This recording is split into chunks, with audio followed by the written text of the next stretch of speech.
డబ్బు ఉన్న టెన్షనే లేకున్నా టెన్షనే కదండి.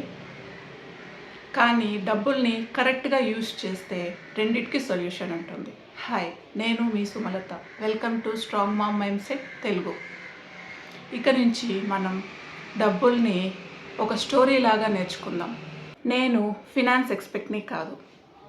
నేను కూడా మీకులాగే కామన్ పర్సన్ని.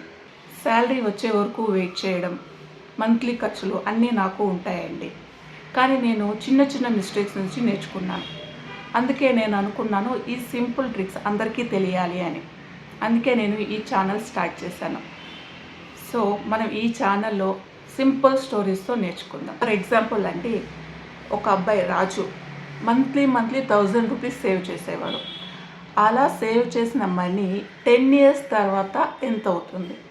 సో ఇలా చిన్న చిన్న టెక్నిక్స్తో సేవింగ్స్, ఇన్వెస్ట్మెంట్స్ ఎలా చేయాలి అని మనం నేర్చుకుంటాం.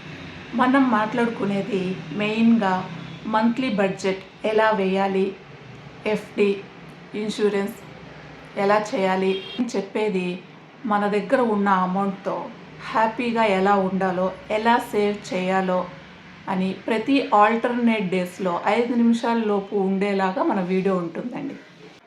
నచ్చితే సబ్స్క్రైబ్ చేయండి, బెల్ ఐకాన్ ప్రెస్ చేయండి, నెక్స్ట్ వీడియో మిస్ అవ్వకుండా. కమెంట్లో చెప్పండి మీ బిగ్గెస్ట్ మనీ ప్రాబ్లం ఏంటి అని.